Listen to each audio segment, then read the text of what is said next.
आपको बज़ाहिर फ्लू भी नहीं होता है, और ये जो डेल्टा वेरिएंट है कोरोना वायरस का, ये डायरेक्टली आपके लंग्स के ऊपर अटैक करता है। ईद उल अजहा की आमद है, मवेशी मंडियों में इस वक्त जानवरों का हुजूम है और उनको खरीदने के लिए इंसान भी जानवरों की तरह वहां पर मौजूद हैं। अब सवाल यह पैदा होता है कि अगर हम एसओपीज का ख्याल नहीं रखेंगे, अगर हम मैस वैक्सीनेशन की जानिब नहीं जाएंगे, अगर हम इस बात पर यकीन नहीं रखेंगे कि वैक्सीनेशन करवाने के 2 साल बाद मौत वाक़ई हो जाती है, तो फिर हम शायद इस बला को, इस वबा को टाल सकते हैं। लेकिन इससे पहले पाकिस्तानी कौम मास्क इसलिए नहीं पहनती थी कि मौत का एक दिन मुकर्रर है, और अब वैक्सीनेशन इसलिए नहीं करवाती कि कहीं मर ही ना जाएं। अब सवाल यह पैदा होता है कि हुकूमत पाकिस्तान की जानिब से जो कोरोना की मास वैक्सीनेशन ड्राइव है वो किस हद तक कामयाब है, और पाकिस्तान में जो साइनोफार्म, साइनोवैक और जो दीगर वैक्सीन लगाई जा रही हैं वो किस हद तक मौसर हैं डेल्टा वेरिएंट के खिलाफ, इस पर भी आज के प्रोग्राम में हम बात करेंगे। मेरे साथ स्टूडियोज में मौजूद है मोहतरम डॉक्टर इजहार चौधरी, साबिक सदर हैं पाकिस्तान मेडिकल एसोसिएशन के, एक बहुत सीनियर वॉइस हैं हेल्थ के शोबे में। डॉक्टर साहब बहुत बहुत शुक्रिया आपका। मोहतरम डॉक्टर इमरान नवाब, सदर हैं वाईडीएस सर्विसेज हॉस्पिटल लाहौर के। डॉक्टर इमरान नवाब, आपका भी बहुत शुक्रिया। मैं डॉक्टर इजहार आपसे गुफ्तगू का आगाज करूंगा। ये जो कोरोना वायरस के केसेस में कमी देखी गई और उसके बाद अब जो यकदम इजाफा रिपोर्ट किया जा रहा है, इसमें कसूर लोगों का है या वायरस की म्यूटेशन करने की सलाहियत का है? डॉक्टर साहब देखिए, जो बात आपने प्रियम में की है, असल वजह तो वही है कि अगर हुकूमत वक्त किसी चीज़ को संजीदगी के साथ लेती है और उसको उसी तरीके से लेकर आगे चलती है तो उसका इम्पैक्ट नीचे तक टिकल डाउन करता है।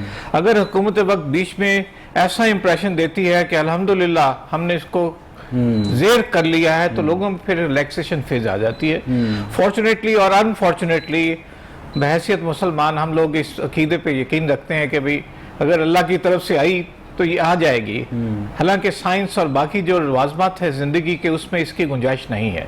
ये एक ग्रां कदर अल्लाह ताला की अनायत और उसकी नवाजिश में सबसे ज़्यादा अहमियत है वो ज़िंदगी की है। तो मेरी अपनी ज़ाती अपील बाकी सब लोगों से भी होगी, हालात कैसे भी हों, जब तक हम इसकी एसओपीज पे अमल दरामद नहीं करते हम खतरे से बाहर नहीं होते। वैक्सीनेशन एक बेहतरीन टूल है, लेकिन अनफॉर्चुनेटली हमारे यहाँ अभी डॉक्टर साहब बार बार लोगों को एसओपीज पर अमल दरामद करने का कहकर एक सेंस ऑफ गिल्टी का शिकार किया जाता है। आप ईमानदारी से समझते हैं कि कोरोना से बचाव के जो एसओपीज हैं उन पर इस प्लैनेट अर्थ का कोई भी इंसान अमल कर सकता है? देखें, जो उर्फ आम में हम कहते हैं कि आप सिर्फ मास्क पहनने की हद तक भी अगर इसकी एहतियात लाजमी करते हैं तो उसमें हमारी अपनी जो ऑब्जर्वेशन है वो 80 से 85% तक आप डेटरेंट में आ जाते हैं। डेटरेंस एक ऐसी चीज़ है जिसमें हम समझते हैं कि आप अपने आप को भी और बाकी लोगों को अगर आपकी वजह से खतरा है उसको महफूज में ले जाते हैं। अगर ये चीज़ हमारी ज़िंदगी का एक तरीक बन जाएगा तो मैं समझता हूँ हम काफ़ी हद तक अपने लिए, अपने ख़ानदान के लिए, अपने माशरे के लिए, अपनी कौम के लिए एक बहुत ही जिम्मेदारी के साथ इस वबा से हम लड़ सकते हैं। अगर इस पे हम कहीं पर भी कोताही में आएंगे तो हमारी इतने वसाइल नहीं है, हमारी कौम इस हद तक माशी तौर पे बेहतर नहीं है कि हम उन लोगों को बेहतरीन सहूलियात दे सकें, और यही एक तरीका है कि हम वैक्सीनेशन की तरफ जा रहे हैं। और अल्हम्दुलिल्लाह अभी तक इसके जो रिजल्ट्स हैं 80 to 85% हम समझते हैं जो वैक्सीनेटेड लोग हैं उनमें ये माइल्ड टू मॉडरेट सिम्टम्स आए हैं। एग्जैक्टली। डॉक्टर इमरान नवाब, आपको याद होगा कि जब लाहौर में डेंगू वायरस की वबा फैलनी शुरू हुई थी तो उस वक्त मियां शहबाज शरीफ वज़ीर आला पंजाब थे, जिन्हें खादिम आला पंजाब कहा जाता था, तो बाकायदा श्रीलंका से टीमें आई थी क्योंकि उनका एक एक्सपीरियंस था डेंगू वायरस से निपटने का, और उनकी जो सजेशंस थी, उनकी जो रिकमेंडेशंस थी, उस पर अमल दरामद करके हमने डेंगू वायरस पर बहुत हद तक काबू पाया। तो हमारे हमसाया मुल्क भारत में जो डेल्टा वेरिएंट है, क्योंकि ये भारतीय वेरिएंट ही है, उनका बहुत एक्सपीरियंस है। उसके अलावा जो ममालिक हैं जो कि इस वक्त डेल्टा वेरिएंट से डील कर रहे हैं, क्या आप समझते हैं कि उनकी रिकमेंडेशंस या उनके माहिरीन की आमद से पाकिस्तान इस चौथी वेव से बखूबी निपट सकता है या इसकी जरूरत नहीं है आपके ख्याल में? सबसे पहले तो मैं अवैस साहब आपका शुक्रगुजार हूँ कि जहाँ तक बहुत सारी हमारी कम्युनिटी, हमारे अक़वाम बाला और समहाउ मीडिया, जो हमारे बड़े मीडिया हाउसेज हैं, वो इस चीज़ को टॉपिक या इशू अब नहीं समझ रहे। वो समहाउ ये समझ चुके हैं कि हम इसी वायरस के साथ रह रहे हैं। आमद है और कोरमा बनाने की जो तरकीब है वो ज़्यादा ज़रूरी है। लेकिन मैं आपको अप्रिशिएट करता हूँ, आपके चैनल को अप्रिशिएट करता हूँ, आपके जो प्रोड्यूसर हैं उनको भी अप्रिशिएट करता हूँ कि आपने इस टॉपिक को एक इशू बनाया हुआ है। आप कॉन्टीन्यूसली अवेयरनेस स्प्रेड कर रहे हैं अमंग द मैसेज, और आप एक एक्सपर्ट्स को इनवाइट करते हैं ऑल द टाइम अपने शो में, जिस तरह फर्स्ट वे में, सेकंड वे में, थर्ड में, और now we are entering in a fourth way. अब मैं आपने डेंगू की बात की और वज़ीर आला शहबाज शरीफ की बात की, तो मैं आज की आपको दादोशुमार बताऊंगा। डेंगू 55 केसेस पंजाब में रिपोर्ट हो चुके हैं, 24 केसेस आपके लाहौर शहर में रिपोर्ट हो चुके हैं। ये इशू इसलिए नहीं बन रहा कि ओवरलैप कर दिया होगा कोविड-19 पे। लेकिन डिजीज तो डिजीज है, हमने हर डिजीज के अगेंस्ट एक तरीके से एक सेट स्ट्रेटजीज के साथ हमने उससे लड़ना होता है। आपके पास सर्विसेज में कोई पेशेंट रिपोर्ट हुआ है डेंगू का? जी, हमारे पास सर्विसेज में हुआ, म्यू में भी रिपोर्ट हुए हैं, LGH में भी हुए हैं। ऑल टुगेदर 24 केसेस रिपोर्ट हो चुके हैं लाहौर शहर के अंदर अब तक के दादोशुमार के साथ। मैं आपको ये बात बताता चलूँ कि जिस तरह डेल्टा वेव की आपने बात की, 20 अगस्त 2020 में इंडिया में रिपोर्ट हुआ पहला केस जिसको आइडेंटिफाई किया गया। उसके बाद ये सेकेंडली इंग्लैंड के अंदर रिपोर्ट हुआ, उसके बाद all in all over the world ये स्प्रेड हुआ। तो बेसिकली यही समझा जा सकता है ये इंडिया से आगे ट्रांसमिट हुआ। पाकिस्तान में अभी ये जो हो रही है रिसर्चेज और जो PCR रिपोर्ट्स और CT स्कैन्स हैं, उसकी जो अलामात है उससे मिलती जुलती हैं। जो डेल्टा वेव के जो पॉजिटिव केसेस आ रहे हैं कोविड-19 के, उनकी अलामात बाकी वेरिएंट से इस हद तक मुख्तलिफ हैं कि पहले हमने जब नज़ला, ज़ुकाम, बुखार, खांसी, छाती में दर्द, आपका सांस का फूल जाना, ये वो अलामात थी जिसके साथ कोविड-19 के पॉजिटिव केसेस आ रहे थे, और हम इसको ज़ुकाम, नज़ला ज़ुकाम जैसे इन्फ्लुएंजा के साथ रिलेट कर रहे थे। लेकिन अब जो डेल्टा वेव के जो पॉजिटिव केसेस आ रहे हैं उनमें आपको बुखार नहीं है, उनमें पेशेंट को नज़ला नहीं है, उनमें पेशेंट को ज़ुकाम नहीं है, उनमें सांस का फूलना नहीं है, उनमें है तो ये अलामात हैं जो मैं अपने नाजरीन के लिए, उनकी आगाही के लिए बताता चलूँ कि जॉइंट पेन उनके अंदर, जिस तरह के डेंगू के अंदर होता है या TB के अंदर होता है, वेट लॉस है, लॉस ऑफ एपिटाइट है जिसमें भूख ना लगना है, और आपके हड्डियों और जोड़ों में मुसलसल दर्द है, आपको गर्दन का दर्द होता है उसके अंदर, और आपके जिस्म पे समहाउ निशान भी बनते हैं, लेकिन बुखार, नज़ला, ज़ुकाम नहीं होता। किस तरह के निशान डॉक्टर साहब? ये लाल करके निशान बनते हैं जिस तरह के डेंगू में भी ब्लिस्टर्स। लेकिन डेंगू और TB की अलामात ये कि TB के अंदर लो ग्रेड हल्का बुखार होता है और होता रहता है, और डेंगू के अंदर शदीद बुखार होता है, लेकिन कोविड-19 की डेल्टा वेव में बुखार नहीं होता। ये बहुत ज़रूरी है अपने नाजरीन को बताना, ताकि अगर ये अलामात ज़ाहिर हो तो वो किस तरह डेंगू में और आपके टाइफाइड फीवर या ठीक है डॉक्टर इमरान, मैं वापस आपके पास आऊंगा। बहुत ही अहम मालूमात है जो आपने शेयर की। मेरे साथ इस वक्त फोन लाइन पे डॉक्टर जावेद हयात मौजूद हैं, सीनियर पल्मोनोलॉजिस्ट हैं। डॉक्टर जावेद, आपको मेरी आवाज़ आ रही है? डॉक्टर साहब, इस वक्त पाकिस्तान में जिन लोगों को कोरोना वैक्सीन दी गई है, जो भी वैक्सीन एडमिनिस्टर की गई हैं, वो किस हद तक मौसर हो सकती हैं डेल्टा वेव के खिलाफ? Thank you very much. Delta wave हमें तो यही है कि जितने भी इस वक्त वैक्सीन मौजूद हैं पाकिस्तान में भी जो लगाई जा रही हैं, वो काफ़ी हद तक डेल्टा वेव के भी इफेक्टिव है। उनकी उतनी एफिशिएंसी नहीं है जितनी कि दूसरी वेरिएंट्स की है, मगर ये काफ़ी हद तक इफेक्टिव है। अगर एक चीज़ हमें जहन में रखनी चाहिए कि कोई भी वैक्सीन जो आपको 100% इन्फेक्शन से नहीं बचाती, जो भी वैक्सीन थी वो आपको सीरियस डिजीज से बचाती हैं, वो आपको हॉस्पिटलाइजेशन से बचाती हैं। आप डिफरेंट डाटा आ रहा है, फ्रॉम 60-70% टू 80-90% तक डाटा आ रहा है। हमारे यहाँ लिटरली अभी इतना डेल्टा वेरिएंट इतने केसेस कंफर्म नहीं हुए हैं, अभी बहुत कम केसेस हैं हमारे पास पाकिस्तान के अंदर। UK में जैसे ओवर 90% केसेस आ रहे हैं, US में 1/3 केसेस इसके आ रहे हैं, हमारे यहाँ उतने केसेस नहीं हैं। तो उम्मीद तो यही है कि हमारे जो वैक्सीन है काफी हद तक इफेक्टिव। अच्छा डॉक्टर साहब, लोगों को आसान जबान में जरा बताइएगा कि वायरस अपने आप को म्यूटेट कैसे करता है और इस जो डेल्टा वेरिएंट है इसकी साख्त पिछले कोरोना वायरस से किस हद तक मुख्तलिफ है और ये जो तब्दीली है इसकी साख्त में कैसे और क्यों वाक़ई हुई डॉक्टर साहब?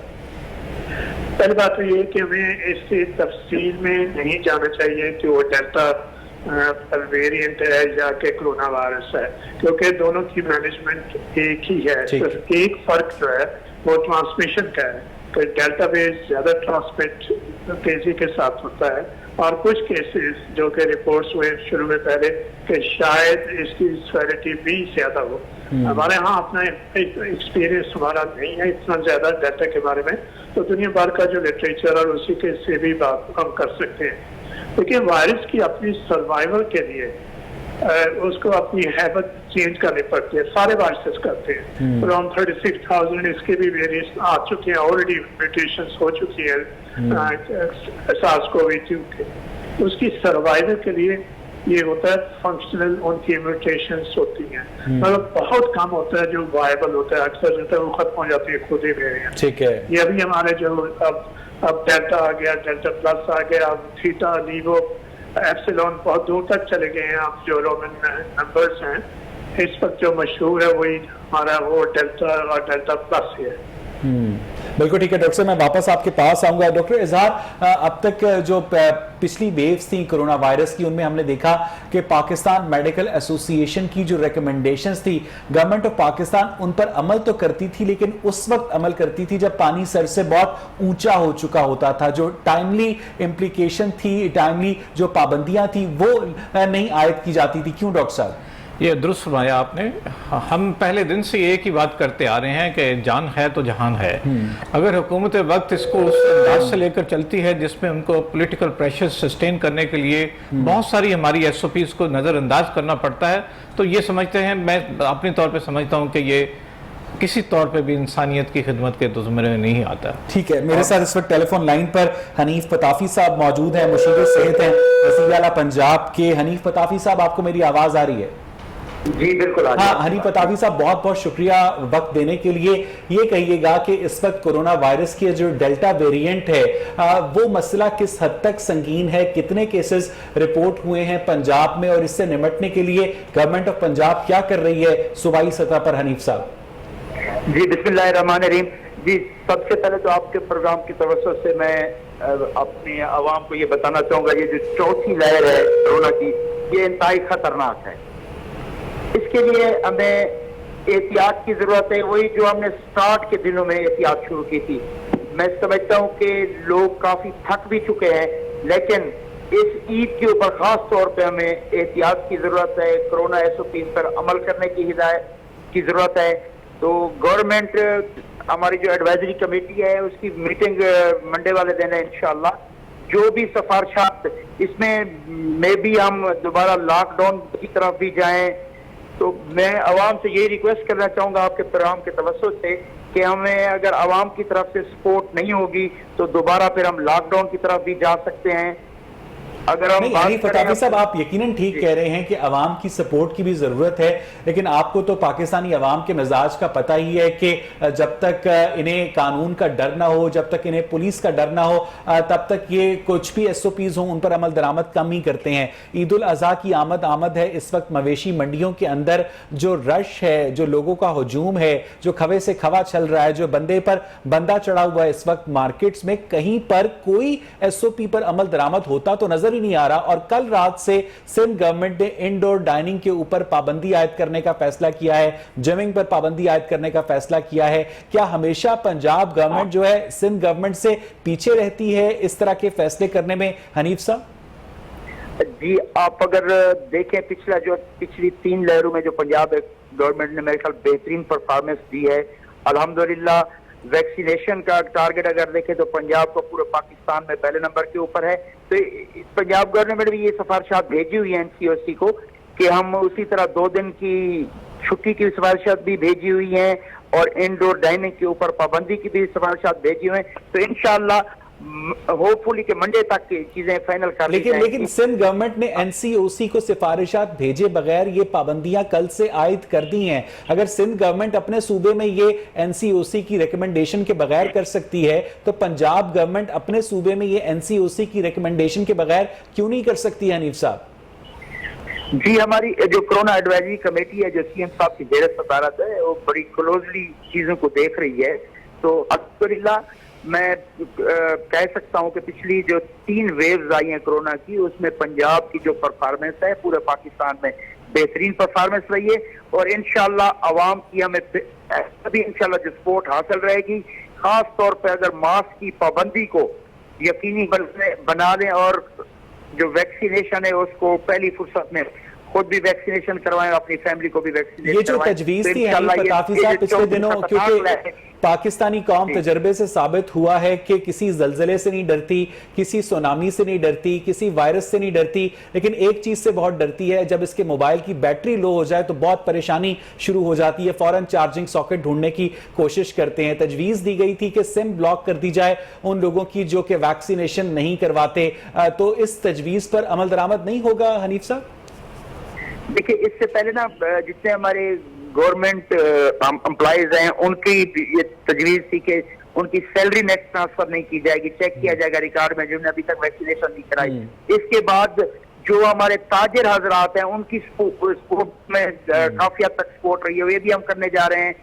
जितने हमारे रेस्टोरेंट हैं उनको भी पाबंद किया गया है कि कमरा बगैर, आप कोरोना सर्टिफिकेट के बगैर आप किसी को रूम नहीं देंगे। तो इंशाल्लाह हनीफ पताफी साहब ये बात तो ठीक है, मेरे एक जानने वाले हैं, उन्होंने वैक्सीनेशन करवाए बगैर रिश्वत देकर वैक्सीनेशन का सर्टिफिकेट हासिल कर लिया है, ऐसे लोगों का क्या करें? देखिए, इस तरह की कोई एग्जाम्पल हमारे सामने आई नहीं है। अगर इस तरह का कोई स्पेसिफिक केस है तो जरूर आप मेरे साथ शेयर कीजिएगा प्रोग्राम के बाद, तो उसके खिलाफ बिल्कुल स्ट्रिक्ट एक्शन होगा। तो मैं तो समझता हूँ वैक्सीनेशन के जो सर्टिफिकेट लेने वाले के खिलाफ या सर्टिफिकेट देने वाले के खिलाफ? सेंटर में बेहतरीन इंतजाम किए गए हैं वैक्सीनेशन के। पंजाब में मैं समझता हूँ 677 से ज्यादा मराकज बनाए गए हैं और इस वक्त तकरीबन 1 करोड़ से ज्यादा आबादी वैक्सीनेशन लगवा चुकी है। तो ये मैं बड़ा नीट एंड क्लीन सिस्टम है पंजाब में वैक्सीनेशन का। बहुत बहुत शुक्रिया हनीफ पताफी साहब अपना मौक़िफ़ देने के लिए। डॉक्टर इमरान नवाब, आप ये सारी गुफ्तगू सुन रहे थे, जो रोजी पिक्चर पेंट की हनीफ पताफी साहब ने, आप उससे एग्री करते हैं या ग्राउंड रियलिटीज मुख्तलिफ हैं इससे? पहले तो मैं बताता हूँ, एक शायर ने कहा है कि हमेशा देर कर देता हूँ मैं अगर कोई बात करनी हो। जी, मुनीर न्याज़ी साहब का बहुत अच्छा शेर है। पाकिस्तान हमेशा देर कर देता है अगर कोई भी काम करना हो। पहले एक पल्मोनोलॉजिस्ट को आपने लाइन पे लिया था, उनसे अभी भी हमारे साथ डॉक्टर जावेद मौजूद है। डॉक्टर जावेद, आप हमारे साथ हैं ना? डॉक्टर जावेद, आपको बिल्कुल ठीक है, हमारे साथ ही रहिएगा। जी डॉक्टर इमरान, उनसे आपने क्वेश्चन पुट किया था कि अगर ये जो हम वैक्सीनेशन यूज कर रहे हैं, क्या वो डेल्टा वेव जो न्यू वेरिएंट है उसके अगेंस्ट कितनी इफेक्टिव है। तो हमने देर की हुई है। 20 दिसंबर में जब ये आइडेंटिफाई, उसी के बाद दूसरी दुनिया में जो हम बमों में उनसे मैच करते हैं, लेकिन लिटरेचर में वो हमसे आगे हैं। ये हमें अपने दुश्मन की बात को एक्सेप्ट करना चाहिए। उन्होंने स्टडीज की हैं, जो लिटरेचर शाया हुआ है उसमें ये बताया गया, जो फाइजर वैक्सीनेशन है जो कि 95% पोटेंट वैक्सीनेशन है अगेंस्ट अल्फा और जो इंग्लिश वेरिएंट आए थे, अब वो अगेंस्ट डेल्टा 68% पोटेंट है। As far as Sinovac and Sinopharm is concern, they are less than 50% potent. यानी कि हमारे जो ऑलरेडी मोस्टली जो हमारे सिटीजन वैक्सीनेटेड हुए हैं वो हुए हैं विद साइनोफॉर्म और साइनोवैक। अगर मतलब उनको वो एक्सपोज होते हैं towards delta wave, they are more than 50% they are exposed to variant, new variant. लेकिन इसके नतीजे में कॉम्प्लिकेशंस कम पैदा होंगी उनके अबदान में डॉक्टर साहब? डेफिनेटली 50%, लेस देन 50% तो कहीं ना कहीं वो उसके अगेंस्ट जो इम्यूनिटी उनके आई हुई है वो फाइट करने की सलाहियत रखती है। और जहाँ तक बात करते हैं कि पंजाब, गवर्नमेंट ऑफ पंजाब की लास्ट प्रोग्राम यहाँ पे आपने किया, जहाँ पे उन्होंने कहा, मियां नवीस साहब जो हेल्थ रिपोर्टर, उनको भी ऑनलाइन लिया कि इनके नादरा के शटडाउन हुए। हॉस्पिटल की हालत तो बाद में आपको पता है 3, 4, 5 एक वीक वो शटडाउन रहा वैक्सीनेशन का। फिर 20 लाख उधर आई, वो ब्लॉक रही इस्लामाबाद में। बाद में उसमें से 400 सर्विसेज अस्पताल को मिली वैक्सीनेशन जो हमारे शोर डालने पे। तो अभी भी फाइजर जो है म्यू में लग रही है, सर्विसेज या बाकी अस्पतालों में नहीं लग रही, जो कि 68% है। मेरे ख्याल में इनको वैक्सीनेशन की जो क्वालिटी है वो फाइजर पे शिफ्ट करनी चाहिए। फाइजर वैक्सीनेशन ज्यादा होनी चाहिए as compare to Sinovac and Sinopharm. And I want to ask Hanif Atafi साहब, आपने बहुत सारे, कि हमारे साथ इस वक्त नहीं है, मैं वैसे ही ऑनलाइन एक क्वेश्चन करना चाहता हूँ गवर्नमेंट से कि आपने एक पाकवैक भी बनाई थी, शायद आपको भी पता है, वो कहाँ पाकवैक जो गई? थी वो कंसाइनो वैक्सीन थी, जिसको यहाँ पर पैकेजिंग उसकी की जा रही थी और सिर्फ उसका नाम पाकवैक रखा गया था, वरना वो कंसाइनो वैक्सीन ही है। वो मार्केट में नहीं मिली, ना में अस्पतालों में मिली, जो भी उन्होंने बनाया था, चाहे कि आपने अपना। अच्छा डॉक्टर इजहार, पिछले दिनों एक बहुत अहम सरकारी ओहदेदार ने इंकशाफ किया इसी कंसाइनो वैक्सीन के हवाले से कि इसके फेज 3 क्लिनिकल ट्रायल्स के लिए $10 मिलियन पे किए गए गवर्नमेंट ऑफ पाकिस्तान को। क्या पाकिस्तानी अवाम गिनी पिग्स हैं डॉक्टर साहब?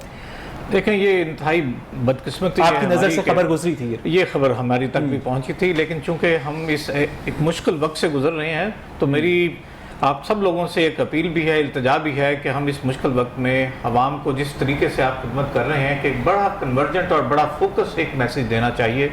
ये एक हमारी जिम्मेदारी भी है और समझते हैं कि हम तमाम बहन भाई जो इस माशरे में इस वक्त मुश्किल वक्त से गुजरते हैं, उनकी एक रिक्वायरमेंट भी है कि इस तरह की जो खबरें हैं हम उसको हत्तुल इम्कान साइड पे रखें। नहीं, ये हम कैसे साइड पे रख सकते हैं? सरकारी ओहदेदार अगर एक फोरम पे खड़ा होकर बयान दे रहा है तो वो बयान कोर्ट होगा ना डॉक्टर साहब? अगर आपको मेरे मैसेज की उसमें थोड़ी सी वजन नजर आए तो मैं ये चाहता हूँ कि जो लोग आपको सुन रहे हैं इस वक्त और हम समझते हैं कि उन सबको हम इखलाकी तौर पे और अपनी कौमी फरीजे के तौर पे किसी एक सुन्नत में पुश करना चाहते हैं, तो अभी यही है कि जो भी फर्स्ट हैंड अवेलेबल हमारे पास वैक्सीन है, गेट वैक्सीनेटेड। सेकेंडली, जो हमारे रोजमर्रा की मामूलात है उसमें हमारे पास हर सूरत मास्किंग जॉनसन मैंडेटरी होगा।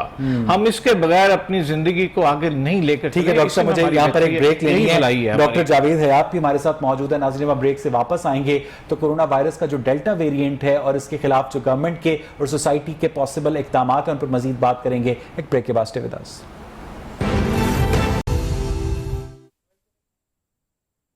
कोरोना वायरस के डेल्टा वेरिएंट के हवाले से अब तक जो अवाम का मिजाज है वो संजीदा नहीं है। अवाम इस डेल्टा वेरिएंट को भी उस संजीदगी से लेने को तैयार नहीं है और SOPs जो हैं उन पर अमल दरामद सिर्फ और सिर्फ गवर्नमेंट की वीडियोस पे होता है या आपके मोबाइल फोन की रिंगटोन के ऊपर होता है। प्रैक्टिकली SOPs पर अमल दरामद खुद गवर्नमेंट के अपने हलकों में भी नहीं होता है। आपको असद उमर के अलावा कोई दूसरा वजीर जो है मास्क लगाए हुए नहीं मिलेगा।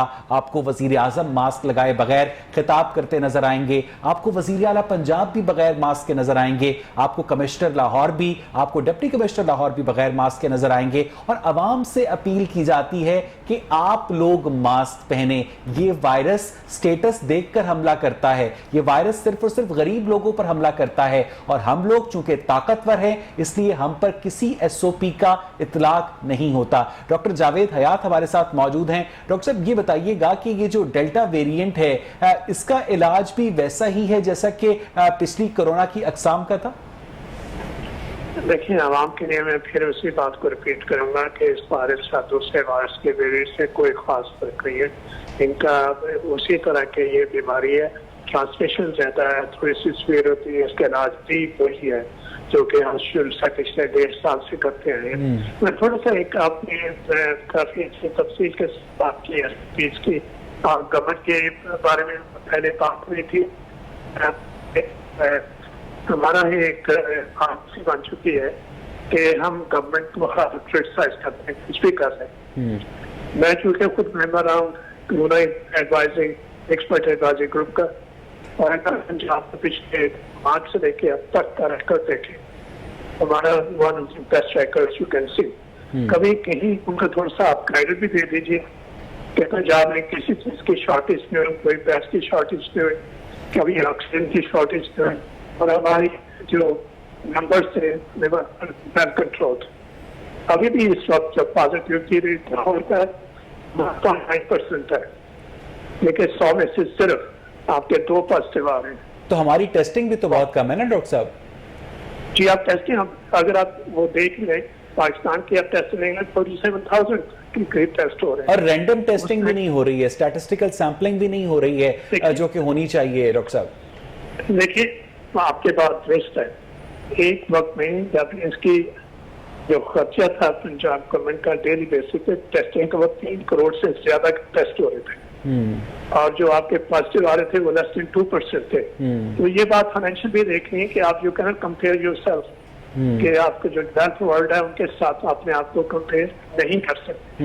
अब आपने फाइनेंशियल सिचुएशन देखनी है कि आप 3 करोड़ डेली। नहीं, आपकी बात बिल्कुल ठीक है डॉक्टर साहब कि हम अपने आप को डेवलप्ड वर्ल्ड से कंपेयर नहीं कर सकते, लेकिन ये बताइएगा कि जो हमारा हमसाया मुल्क है भारत, वहां पर जो कोरोना का पीसीआर टेस्ट है 500 रुपए में, भारतीय 500 रुपए में कैसे हो जाता है, और पाकिस्तान में ये प्राइस 5000 रुपए यानी भारतीय 1000 रुपए के बराबर है। इसकी वजह क्या है डॉक्टर साहब? ये आपने बहुत अच्छा अपने सवाल, ये जो पॉइंट रेज किया, आपको याद होगा जब ये कोरोना वायरस आया था तो शुरू में जो हमारी लैब्स थी वो 9,500 रुपया एक टेस्ट का वो चार्ज कर रही थी।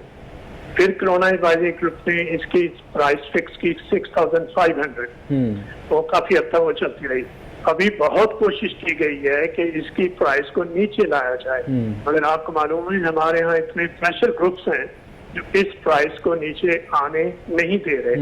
अब आपके तो गवर्नमेंट का काम इन्हीं प्रेशर ग्रुप्स को टैकल करना होता है ना। अगर गवर्नमेंट ये कह दे कि हमारे कब्जे में माफियाज नहीं है, हमारे बस में माफियाज नहीं है, चाहे वो चीनी का मामला हो, चाहे वो आटे का मामला हो, कोरोना की पीसीआर टेस्टिंग हो, अद्वियात का मामला हो, अगर ये प्रेशर ग्रुप्स नहीं गवर्नमेंट हैंडल कर सकती तो फिर गवर्नमेंट का काम क्या रह जाता है डॉक्टर साहब?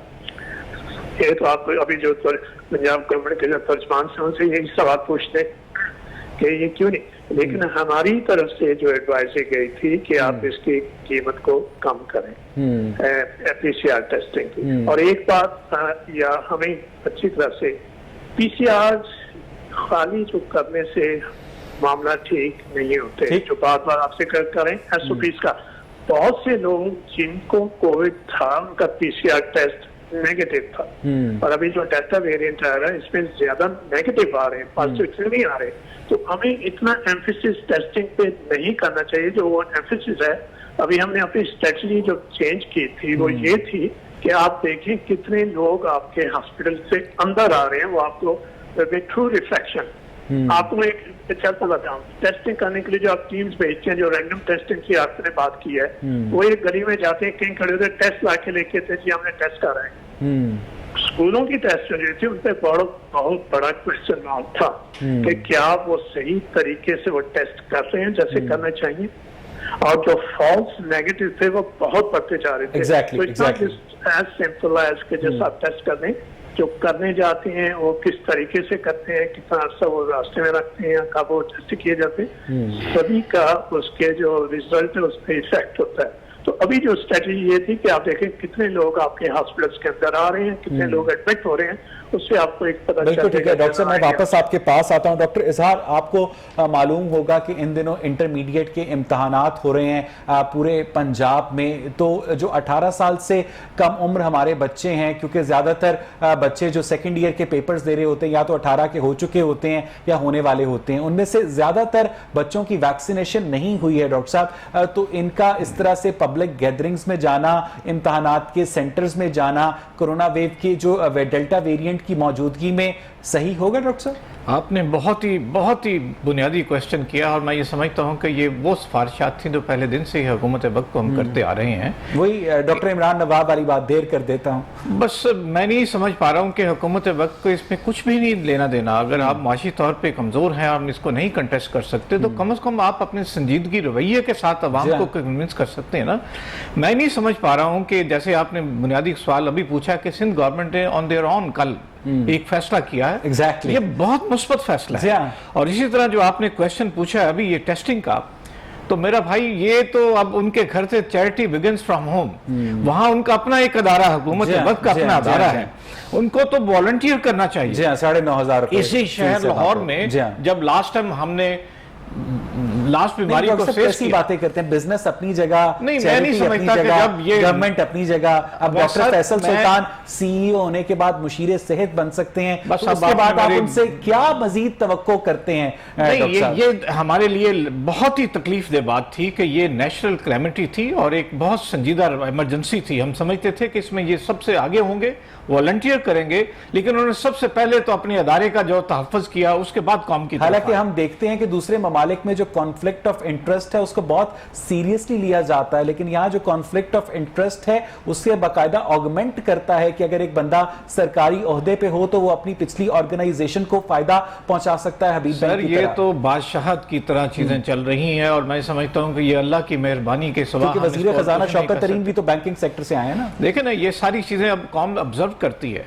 कौम की तरफ जैसे आपने पॉइंट आउट किया, कौम हमेशा लीडरशिप को फॉलो करती है। आपकी संजीदा रवि, एक तो आपका रवैया है, दूसरा मैं समझता हूं कि जिस रब के हम मानने वाले हैं वो आपकी नीयतों के साथ आपके ऊपर नवाज़शात भी करता है। जब आप नीयत के साथ चलेंगे तो उसकी रहमतें आपकी तरफ आनी शुरू हो जाती हैं। यहां तो हर चीज मैं समझता हूं कि वो अपने मफादात के साथ, अपने प्रेशर के साथ, और इस वक्त ये पॉलिसी वो बहुत उजागर करते हैं कि हमने वर्ल्ड ओवर जॉनसन अपनी इकोनॉमिक स्टेटस को मेंटेन करते हुए हमने कोविड पे काबू पा लिया। हमारी जो मेडिकल साइंस है उसमें ऑल और नॉन लॉ चलता है। उसमें ये दोनों चीजें जॉनसन बैन नहीं चलती कि जब आपका दिल किए आपने इंडोर डाइनिंग शुरू कर दी, जब आपका दिल किया आपने शादियों के ऊपर पाबंदी खत्म कर दी, अब फिर रेस कर रहा है और हमें पहले से वार्न दिए किया जा रहा है फोर्थ वेव आएगी। ओ भाई, आपकी पॉलिसी फिर दोबारा आपको उसकी तरफ लेके चल रही है। आप स्ट्रेटेजी के लिए, या हम कहते हैं कि कम से कम इसमें एक स्टैटिक वो तो करें ना, ऑल और नॉन लॉ को लेकर आए। साइंस तो जॉनसन या होता ठीक है है, या मुझे नहीं डॉक्टर होता। साहब यहाँ पर एक ब्रेक लेनी है और नाज़रीन, ब्रेक से जब हम वापस आएंगे तो अपनी डिस्कशन का सिलसिला आगे बढ़ाएंगे, लेकिन मैं सिर्फ एक पॉइंट यहाँ पर छोड़े जाता हूँ कि आप नेशनल असेंबली की प्रोसीडिंग्स भी देखते होंगे, आप सेनेट ऑफ पाकिस्तान की प्रोसीडिंग्स भी देखते हैं, उनमें से कितने जो अरकान पार्लियामेंट है उन्होंने मास्क पहना होता है, इस पर सोचिए। मजीद बात करेंगे एक ब्रेक के बाद। Stay with us.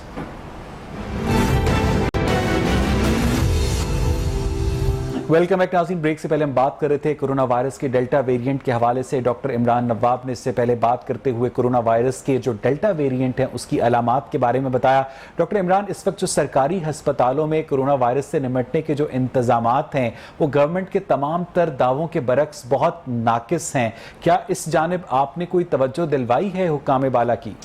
जैसे कि आपने बात करा कि ईद भी आ रही है और हकाम वाला की तवज्जो दिलाने की जहाँ तक बात है, जब छोटी ईद थी उससे प्रीवियसली हमने ग्रैंड हेल्थ अलायंस ने, जिसमें पीएमए, वाईडीए, वाईएनए और बाकी हेल्थ प्रोफेशनल थे, हमने एक सर्विसेज में प्रेस कॉन्फ्रेंस की थी और वाइट पेपर जारी किया था। उसमें हमने आगाह किया था सिटिंग गवर्नमेंट को कि आपको ये SOPs अपनानी चाहिए ईद के लिए, और उसके बाद फ़ौरन 2 डेज़ के बाद नेशनल कमांड एंड कंट्रोल ने उन SOPs को फॉलो किया, और उसके बाद जो ईद के बाद सर्ज एक्सपेक्टेड थी वो नहीं आई। इंशाल्लाह विद इन 1 और 2 डेज़ हम फिर प्रेस कॉन्फ्रेंस सर्विसेज हॉस्पिटल में करेंगे, हम अगेन एक वाइट पेपर शेयर डॉक्टर करेंगे। साहब, ईमानदारी से बताइएगा कि ये SOPs को फॉलो कहां पर किया जाता है? सख्त तरीन लॉकडाउन में भी ये SOPs सिर्फ और सिर्फ प्रेस कॉन्फ्रेंसेस में फॉलो होते हैं। मैं सड़क पे जाता हूं, मुझे SOPs कहीं नजर नहीं आते, दुकानें बंद होती हैं, थड़ों पर बाजार खुले होते हैं, मैंने किसी बंदे को वहां पर मास्क पहने नहीं देखा, और अगर किसी ने मास्क पहना भी होता है तो नाक के नीचे ऐसे पहना होता है। खवातीन मास्क पहनती हैं तो मैचिंग मास्क पहनती हैं, गोया जो मास्क है वो शायद मास्क का जो वायरस है वो मास्क का रंग देखकर अंदर दाखिल नहीं होगा। अमली तौर पर SOPs आप समझते हैं कि लोग फॉलो करते हैं? देखिए, ये बाहैसियत नेशन हमारी कौम का अलमिया है कि हम किसी भी चीज़ को सीरियस लेते ही नहीं है। ये चाहे डेंगू हो, कोविड हो या कोई और ज़िंदगी के मामला हो, हम सीरियस नहीं लेते। और हमारी गवर्नमेंट भी आप देखें, ये गवर्नमेंट का काम है कि अवेयरनेस कैंपेन करे, अवेयरनेस शोज़ किए जाएं, डोर टू डोर कैंपेन की जाए। तो इसी तरह ही से हो सकता है। अब आप गन पॉइंट पे तो किसी को SOPs फॉलो नहीं करवा सकते। पहले भी ट्रांसपोर्ट में 1 पैसेंजर अलाउ किया गया था, 2-3 days before, after 2-3 days transport को बंद किया गया था। अभी हम रिकमेंडेशन देंगे। सेकेंडली मैं बात करूंगा आज की जो हालात हैं, 2000 केसेस आज रिपोर्ट हुए हैं, 24 डेथ्स हुई हैं। इट शोज कि कोविड कहीं नहीं गया, कोविड इधर ही है। हमने अपने सोचों के महवर बदले हुए हैं। और मैं आपको ये बात करूंगा, डेल्टा के बाद एक लैम्डा जो है 12 कंट्रीज में वो आ चुका है, पॉजिटिव हो चुका है, और जो WHO उन्होंने उसको भी लिस्ट में, वो ज्यादा लीथल है, ज्यादा फिटल है टुवर्ड्स द डिजीज, उसमें ज्यादा है। और डॉक्टर साहब ने बात की, क्यों लोगों को डरा रहे हैं? हमारा काम है अवेयर करना, वेदर रियलिटी इज हार्श और it's nice, you have to face it. तो हमारा काम है बहैसियत मेडिक, हमें ये हमारा मेरे ख्याल में हम पे फर्ज बनता है कि हम गवर्नमेंट को भी और हमारी नेशन को भी लैम्डा क्या मिला है? लैम्डा एक ऐसा वेरिएंट है जो वेस्टर्न अमेरिका में डायग्नोज हो चुका है, उस पर रिसर्चेज हो गई हैं और ये वेस्टर्न कंट्री 12 कंट्रीज में ये आइडेंटिफाई हो चुका है और उसका ज्यादा है जो उसका जो डैमेज है, लीथल है उसका, अच्छा, ज्यादा है। डॉक्टर जावेद हयात, आपको मेरी आवाज आ रही है?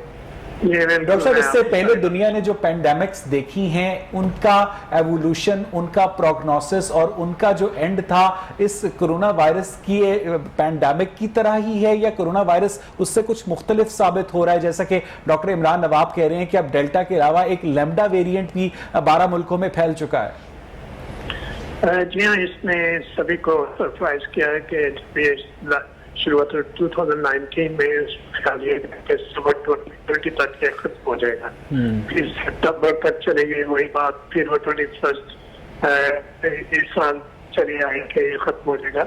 इसने सभी प्रेडिक्शंस को गलत साबित किया है और जैसे डॉक्टर साहब ने अभी बात की, इसके बहुत से और वेरिएंट भी चले आ रहे हैं। आप एप्सिलॉन और थीटा और कैम्पा और सेंटा बहुत दूर तक चलेगी, बात चली गई है और से इसके वेरिएंट्स जो आए और लेकिन WHO कंटिन्यूसली काउंट कर रहा है। मगर अगर आप देखिए बिहेवियर हमारे पाकिस्तान के चेक बड़ी अच्छी बात की कि हम लोग SOP के फॉलो नहीं करते, हमारे लीडर्स नहीं फॉलो करते। Exactly. अगर हम वेस्टर्न लीडर्स को देखें, जो बोरिस जॉनसन ने जो किया, जो तमाशा बना हुआ है UK में, जो तमाशा बना है, जो वेम्बले में अभी जो फुटबॉल मैच हुआ था वहाँ किस तरह से लोग इकट्ठे बैठे, उन्होंने तो सारी रिस्ट्रिक्शन उड़ा दी, उन्होंने खत्म कर दी, दोबारा लगा दी।